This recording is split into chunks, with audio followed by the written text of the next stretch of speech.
तीनों मेहमानों का बहुत स्वागत है टीवी 9 के इस प्लेटफॉर्म पर।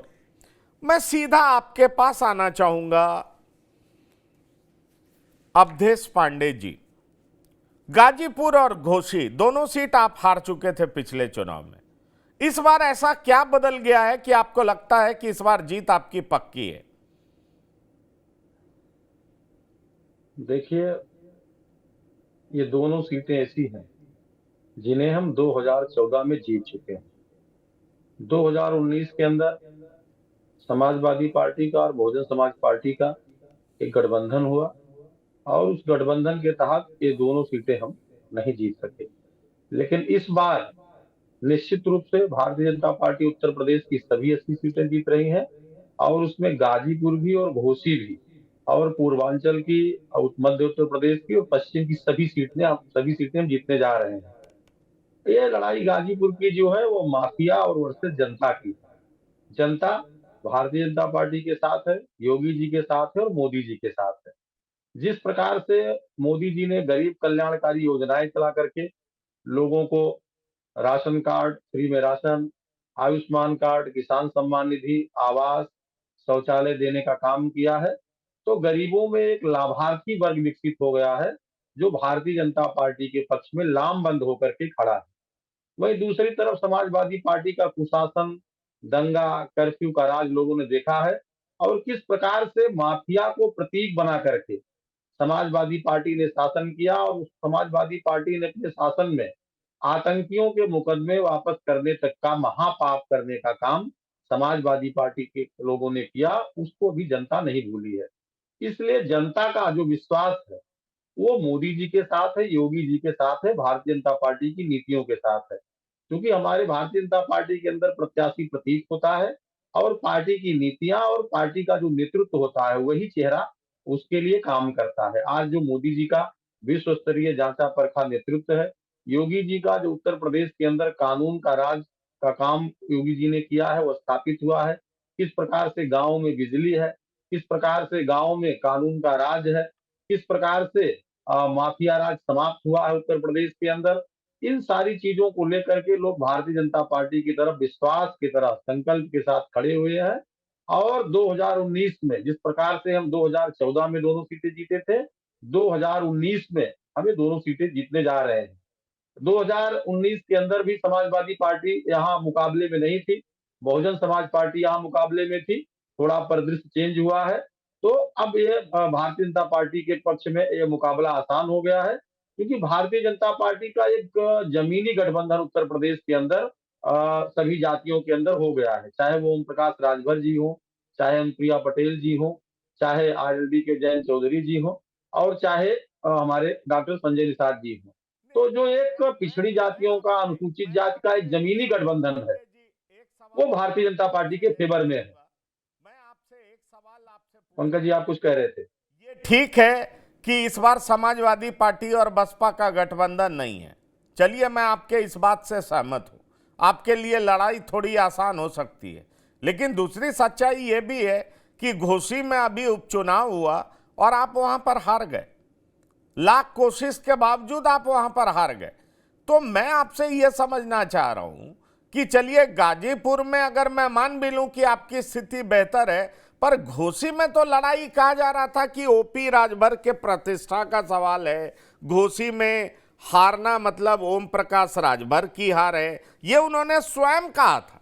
ऐसे में सवाल उठता है कि घोसी के उपचुनाव में विधानसभा में हारना क्या ये इंडिकेट नहीं करता कि घोसी फिर से आपके पहुंच से बाहर है और गाजीपुर में लड़ाई बहुत मुश्किल है, टफ है? क्या कहते हैं आप? देखिए पंकज जी, हर चुनाव का एक अलग परिदृश्य होता है और हर चुनाव के एक अलग मायने होते हैं। आज दिल्ली की सरकार चुनी जा रही है। आप देखते होंगे दिल्ली के अंदर उन्हीं केजरीवाल को एक प्रचंड बहुमत तो दिल्ली के अंदर मिलता है विधानसभा के चुनाव में और लोकसभा के चुनाव में सातों सीटें हार जाते हैं। आज मोदी जी को प्रधानमंत्री बनाने के लिए जनता पूरे विश्वास के साथ और पूरे संकल्प के साथ खड़ी हुई है। तो मोदी जी की जो गरीब कल्याणकारी नीतियां हैं, जो सेवा का काम है, सुशासन का काम है, जो राष्ट्रीय स्वाभिमान के विषय है और विरासत और विकास दोनों का जो अद्भुत समन्वय मोदी जी ने किया है, उन नीतियों के साथ आज गरीब, आज लाभार्थी और प्रत्येक वर्ग आज मोदी जी के साथ खड़ा हुआ है। और उसी संकल्प के साथ फिर एक बार मोदी सरकार, और 4 जून को 400 पार का जो नारा है वो जनता का नारा बन चुका है, और जनता ने इसको अपना संकल्प बना लिया है। इसलिए चलिए पूरब से लेकर चल के पश्चिम तक, उत्तर से लेकर चलिए दक्षिण तक पॉइंट सब टेकन, जगह लोग मोदी जी को फिर पॉइंट से एक बार टेकन। मैं हिंदू मैं बनाना चाहते हैं। चाहूंगा समाजवादी पार्टी के प्रवक्ता प्रोफेसर धर्मेंद्र यादव इस बात का जवाब दें। धर्मेंद्र जी, क्या जो अखिलेश यादव कभी मुख्तार अंसारी, अफजाल अंसारी से दूरी बनाए रखना चाहते थे और उनको टिकट दिए जाने का जोरदार विरोध किया था, पार्टी के अंदर ही एक धड़े को उन्होंने बिल्कुल हाशिए पे ला दिया था कि हमें पार्टी को नए तरीके से आगे लेके जाना है, वही अखिलेश यादव अब माफिया पे भरोसा क्यों कर रहे हैं? ये माफिया मैं नहीं कह रहा हूं, अशोक पांडे खुद कह रहे हैं, तमाम लोग कह रहे हैं, उन पे कई मुकदमे हैं और उन पे कई आरोप हैं, वो मुख्तार अंसारी के भाई हैं। आपका भरोसा क्या आम लोगों पर नहीं है, जो आप प्रतिनिधि के तौर पर, चुनाव में उम्मीदवार के तौर पर अफजाल अंसारी को उतारते हैं? क्या आपको लगता है कि योगी राज में लोग अफजाल अंसारी पर भरोसा करेंगे? क्योंकि योगी एक बार नहीं, 2-2 बार चुनाव जीत कर आए हैं। मोदी और योगी के इस युगलबंदी में क्या माफियाओं का वो राज रहा जो कभी हुआ करता था? फिर जनता आपको वोट क्यों देगी? पंकज जी, पहली बात तो ये है कि किसी का भाई होना किसी माफिया का भाई होने का ये मतलब नहीं होता कोई दूसरा माफिया है। कोई प्रधानमंत्री का भाई हो तो इसका मतलब ये नहीं होता वो प्रधानमंत्री हो। किसी प्रवक्ता का भाई हो इसका मतलब ये नहीं होता कि प्रवक्ता हो उसका भाई। ये धारणा तो बिल्कुल भारतीय जनता पार्टी की पूरी तरह से निराधार और गलत है। और भारतीय जनता पार्टी की जो बुनियाद है वो भी एक तरह से निराधार और तर्कहीन चीजों पर ही चलता है। ये भारतीय जनता पार्टी की मतलब असलियत है। जब भारतीय जनता पार्टी से आप पूछोगे कि आपने जनता ने आपको 10 साल का मैंडेट दिया और किस आधार पर आपको मैंडेट दिया था, तो उसके बारे में भारतीय जनता पार्टी कभी बात नहीं करती। अगर हम कहें कि 2014 में भारतीय जनता पार्टी को बहुत लंबी मेजोरिटी इस देश की जनता ने दिया था और किस आधार पर दिया था, उसमें जो भारतीय जनता पार्टी के वादे थे उसमें कहते 100 दिन के अंदर हम काला धन वापस ले आएंगे। अब इस देश के जितनी भी लोकसभा सीटें हैं 543, चाहे वो गाजीपुर हो चाहे आपकी गुजरात की कोई लोकसभा सीट हो, हर लोकसभा के लोग एक पूछ रहे हैं कि भाई 100 दिन के बाद आप काला धन वापस ला रहे थे और वापस नहीं आया। और ये बात कहते हुए मुझे शर्म भी आती है इस आपके राष्ट्रीय प्लेटफॉर्म पे कि इस देश के प्रधानमंत्री ने यह भी कहा था कि अगर हम 100 दिन के अंदर काला धन वापस नहीं लाएंगे तो हमें किसी भी चौराहे पे खड़े करके जूते से मारना। अब ये देश की जनता जूते तो नहीं मार सकती, उनकी भावनाओं में ऐसी बात तो नहीं है, लेकिन इस देश की जनता जूते की जगह ओट से चोट करके भारतीय जनता पार्टी को वो समय याद दिलाएगी जब उन्होंने ये बात कही थी। इसके अलावा जितनी भी नीतियां हैं, हम एक से लेकर के मैंने शुरू करा है। 2 करोड़ रोजगार देने का वादा 1 साल में, अगर 10 साल बीत गए हैं इसका मतलब 20 करोड़ रोजगार होना चाहिए। 20 करोड़ रोजगार देने के बजाय भारतीय जनता पार्टी ने करोड़ों लोगों का रोजगार छीना और अपनी गलत नीतियों की वजह से और उनकी गलत पॉलिसी की वजह से। भारतीय जनता पार्टी ये कभी नहीं चाहती है कि इस देश का जो नीचे वाला तबका है, जो सामाजिक रूप से पिछड़ा है, वो चाहे पिछड़ी जाति के लोग हों, चाहे आपके शेड्यूल कास्ट के लोग हों, चाहे आदिवासी हों, चाहे अल्पसंख्यक हों, उन्हें मुख्य धारा में किस तरह से लाने के लिए रोका जाए। भारतीय जनता पार्टी ने पूरे 10 साल पूरे थिंक टैंक को बैठा करके इसी पे काम किया।